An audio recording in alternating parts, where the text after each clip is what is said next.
নমস্কার এভরিওয়ান, সবাইকে ওয়েলকাম করছি নতুন একটি রেসিপি দেখার জন্য। আশা করি যে যেখান থেকে ভিডিওটি দেখছেন সবাই সুস্থ আছেন এবং ভালো আছেন। আজকে আমি চাল দিয়ে দুর্দান্ত স্বাদের একটা নতুন ধরনের ঝর্ণা পিঠা রেসিপি নিয়ে আসলাম, অথবা ঝিলমিল পিঠাও বলতে পারেন। পিঠা তো আপনারা অনেকভাবে খেয়েছেন, তবে এই শুকনো পিঠাটা একবার হলো তৈরি করে দেখবেন। কোনো রকম ঝামেলা ছাড়া সহজ উপায়ে তৈরি করা যাবে। তাছাড়া খেতে কিন্তু ভীষণ সুস্বাদু। একবার তৈরি করে রেখে আপনারা পুরো বছর সংরক্ষণ করে খেতে পারবেন। এবার আসি মূল রেসিপিতে, আশা করি ভালো লাগবে। এখানে আমি চাল নিলাম 200 গ্রাম।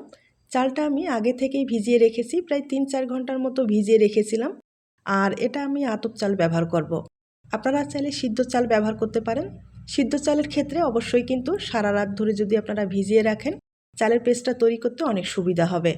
আর এটা যেহেতু আতপ চাল, 3 থেকে 4 ঘন্টার মতো হলেই ভালোভাবে ভিজানো হবে এবং পেস্টটা তৈরি করতে সুবিধা হবে। এবার চালগুলো ব্লেন্ডারে খুব ভালোভাবে পেস্ট তৈরি করে নিতে হবে। আপনারা চাইলে পাটায় বেটেও পেস্টটা তৈরি করে নিতে পারেন। এবার আমি সামান্য পরিমাণে একটু জল ব্যবহার করলাম। এখন খুব ভালোভাবে পেস্টটাকে তৈরি করে নিতে হবে। পেস্টটা আমি তৈরি করলাম। পেস্টটা তৈরি করার পরে অবশ্যই কিন্তু চেলে নিতে হবে। আমি একটা ছাঁকুনির সাহায্যে খুব ভালোভাবে চেলে নিব। আর যত ভালোভাবে পেস্ট তৈরি করেন, ভিতরে কিন্তু অনেকটাই দানা থেকে যায়। দানাটা থাকলে ডিজাইনটা তৈরি করতে সমস্যা হয়ে যাবে, তাই অবশ্যই একটা চালনির সাহায্যে চেলে নিতে হবে। এই পিঠাগুলো তৈরি করতে কোনো রকম ঝামেলা করতে হবে না, মাত্র একটি উপকরণে তৈরি করতে পারবেন।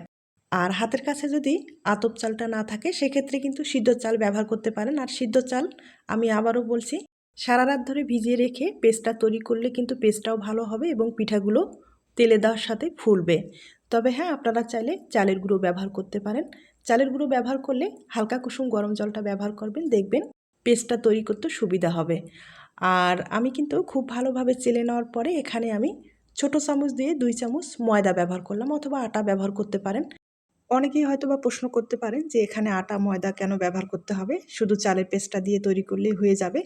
অনেক সময় হয় কি, শুধু চালের পেস্টটা দিয়ে তৈরি করলে পিঠাটা কিন্তু ফেটে যাওয়ার সম্ভাবনা অনেক বেশি থাকে। তবে সবার ক্ষেত্রে কিন্তু না, যারা নতুন আছেন তাদের জন্য এই টিপসটা আমি ব্যবহার করলাম।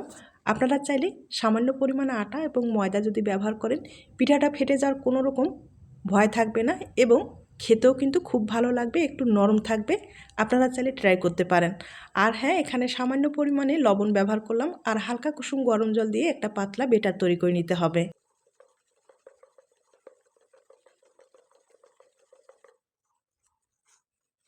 আমি একটা হ্যান্ড উইচের সাহায্যে খুব ভালোভাবে বেটারটাকে ফেটিয়ে নিচ্ছি।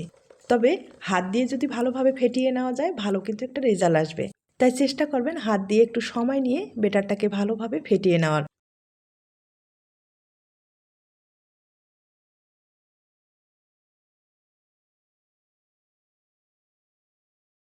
বেটারটা একটু সময় নিয়ে ভালোভাবে আমি ফেটিয়ে নিলাম। আর হাত দিয়ে আপনারা চেক করতে পারেন হয়েছে কি না।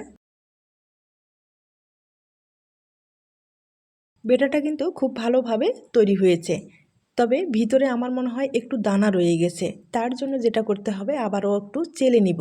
তবে আপনাদের ক্ষেত্রে যদি একবারেই আপনারা ভালোভাবে চেলে নেন, সেক্ষেত্রে দ্বিতীয়বার আর চেলে নেওয়ার দরকার হবে না। তবে আমার কিন্তু ভিতরে একটু দানা রয়ে গেছে, তার জন্য আবার একটু চেলে নিব, তাহলে পিঠার ডিজাইনটা তৈরি করতে সুবিধা হবে।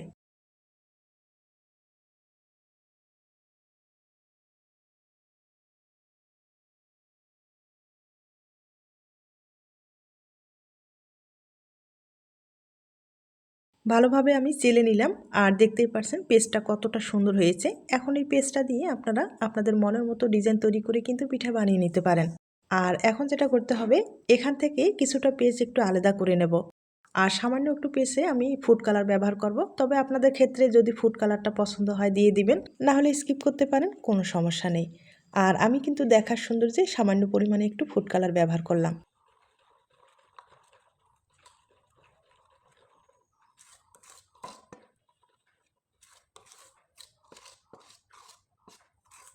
চালের পেস্টগুলো আমি রেডি করে নিলাম। এবার প্লাস্টিকের ব্যাগে ঢুকিয়ে নেব, তাহলে কিন্তু সহজেই ডিজাইনটা তৈরি করা যাবে।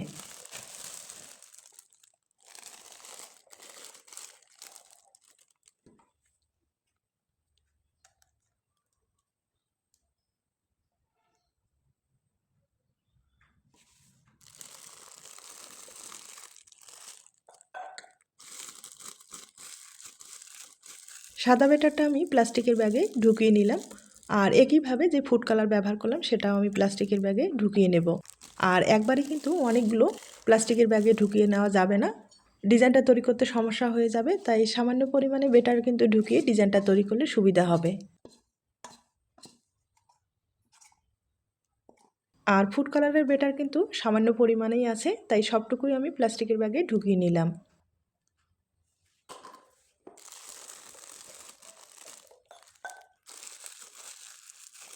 ব্যাটারগুলো রেডি করার পরে এবার আপনাদের চুলা নিয়ে যাচ্ছি।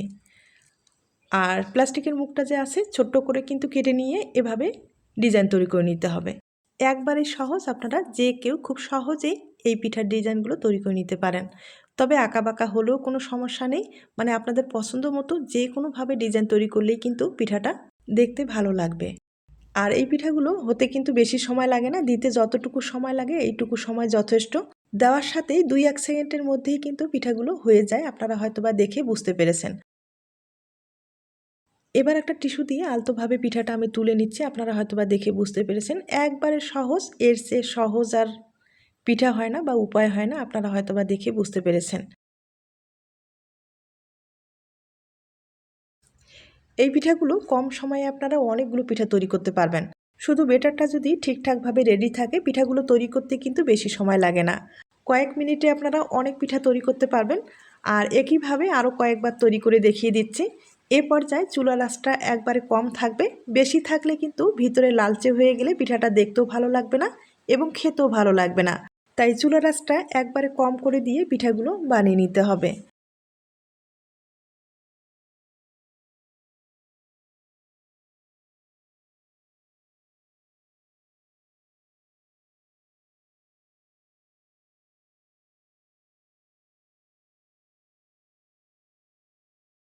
দেখতেই পারছেন কতটা সহজভাবে পিঠাগুলো তৈরি করা যায়। আর এই পিঠাগুলো তৈরি করার পরে এগুলো কিন্তু রোদ্রে শুকালে একটু ভালো হবে, কারণ দীর্ঘদিন পর্যন্ত সংরক্ষণ করতে পারবেন। আর যদি রোদ্রের ব্যবস্থা না থাকে সেক্ষেত্রে কিন্তু আপনারা ফ্যানের নিচে কিছুক্ষণ রেখে কিন্তু শুকিয়ে নিতে পারেন, বেশি সময় লাগবে না। 1 থেকে 2 ঘন্টার মতো ফ্যানের নিচে রেখে কিন্তু খুব ভালোভাবে শুকিয়ে নিতে পারেন। আর আবারও বলছি, যদি আপনাদের রোদ্রের ব্যবস্থা থাকে সেক্ষেত্রে কিন্তু রোদ্রে শুকাতে পারেন।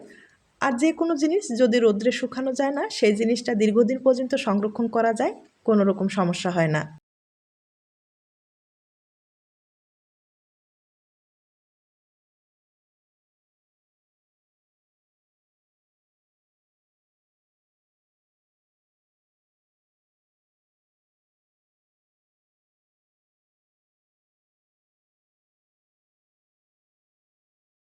একইভাবে যে ফুড কালার ব্যবহার করলাম সেগুলো একটু তৈরি করে দেখিয়ে দিচ্ছি। এই পিঠাগুলো আপনারা চাইলে এই যে লেয়ারগুলো আছে একটু মোটা করে তৈরি করতে পারেন অথবা চিকন করেও তৈরি করে নিতে পারেন। আমি মাঝারি সাইজ করে তৈরি করে নিলাম।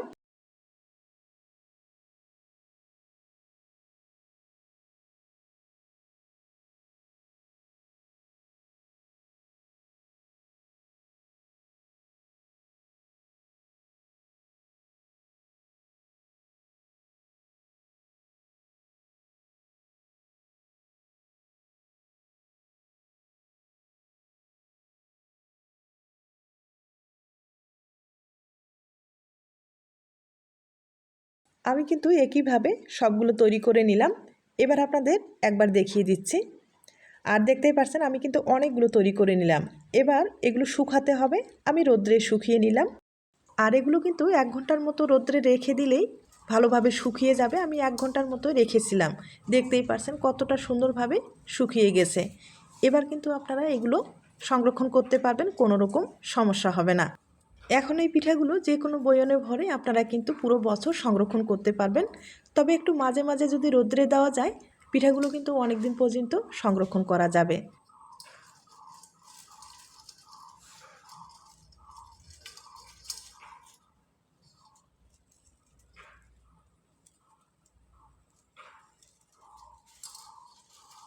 এবার আমি এখান থেকে কিছুটা পিঠা তেলে ভেজে দেখিয়ে দিচ্ছি, আর বাকি যেটা থাকবে সেটা সংরক্ষণ করা যাবে। আর কড়াইয়ে আমি পরিমাণ মতো তেল ব্যবহার করলাম, তেলটা কিন্তু হালকা আছে, গরম করে পিঠাগুলো ভেজে নিতে হবে।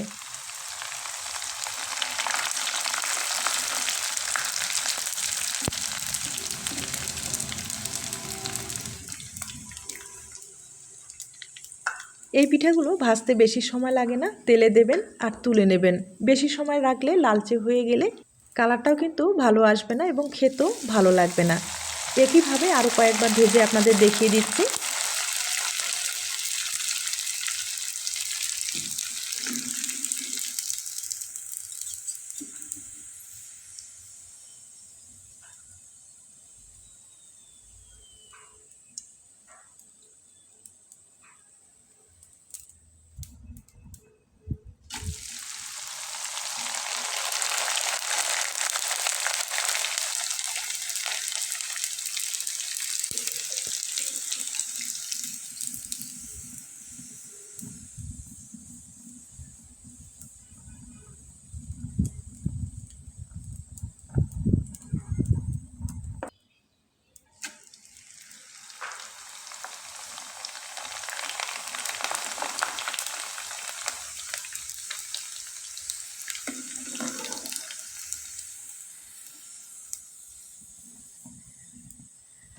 আমি সাদা পিঠাগুলো কিছুটা ভেজে দেখিয়ে দিলাম।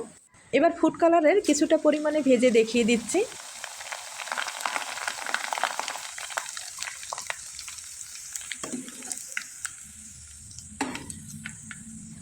আমি আপনাদের অনেক কয়েকবার ভেজে দেখিয়ে দিলাম, এবার পরিবেশন করে দেখিয়ে দিচ্ছি।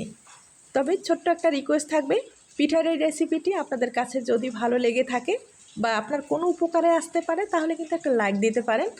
আর আমি কিন্তু আগে থেকে একটু গুড়ের শিরা তৈরি করে রেখেছি, এবার পিঠার উপরে ছড়িয়ে দেব।